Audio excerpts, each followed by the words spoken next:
Welcome to పూరా local. Telangana రాష్ట్ర కాంగ్రెస్ శ్రేణులు ఎంతకాలంగానో ఎదురుచూస్తున్న పీసీసీ కార్యవర్గంలో కీలక పదవులను ప్రకటించారు.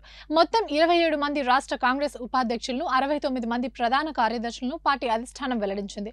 పీసీసీలో అత్యంత కీలకమైన వర్కింగ్ ప్రెసిడెంట్ పదవులను ఇంకా పెండింగ్ లోనే పెట్టారు. పదవుల భర్తీలో విధేయత, సామాజిక న్యాయానికి అత్యధిక ప్రాధాన్యం దక్కింది. క్షేత్రస్థాయిలో పార్టీ కోసం పనిచేస్తున్న వారి వివరాలను జిల్లాల వారీగా సేకరించి ఈ పదవులు ఎంపిక చేశారని తెలుస్తుంది. మంత్రివర్గం విస్తరణలాగానే పీసీసీలోనూ బడుగు వర్గాల వారికి ప్రాధాన్యం ఇచ్చారు.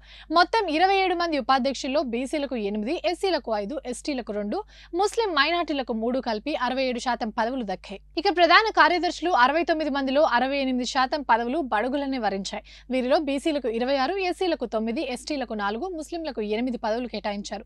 20 ఏళ్లుగా కాంగ్రెస్ పార్టీలో కొనసాగుతున్న సీనియర్ నేతలకే ఎక్కువ పదవులు ఇచ్చినట్టు పార్టీ వర్గాలు తెలిపాయి. పీసీసీ అధ్యక్షుడు మహేష్ కుమార్ గౌడ్ తో కలిసి గతంలో ఎన్ఎస్యుఐ యువజన కాంగ్రెస్ లో పనిచేసిన వారికి చోటు దక్కడం గమనార్హం.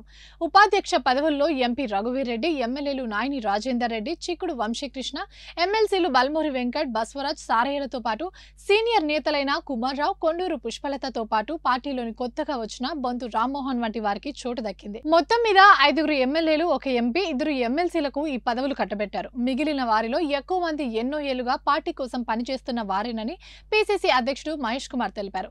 సీనియర్లు, జూనియర్ల కలయికతో కొత్త తరానికి కూడా తగిన ప్రాధాన్యం ఇచ్చినట్టు ఆయన వివరించారు. పార్టీ కోసం క్షేత్రస్థాయిలో కష్టపడి పనిచేసే వారికి రాష్ట్ర కార్యవర్గంలో చోటు కల్పించడానికి కృషి చేశామన్నారు. వర్కింగ్ ప్రెసిడెంట్ పదవుల భర్తీలోనూ సామాజిక న్యాయానికే పెద్దపీట వేస్తామని స్పష్టం చేశారు. ఇవి ఇప్పటివరకు ఉన్న అప్డేట్స్. మరిన్ని అప్డేట్స్ కోసం చూస్తూనే ఉండండి పూరా లోకల్.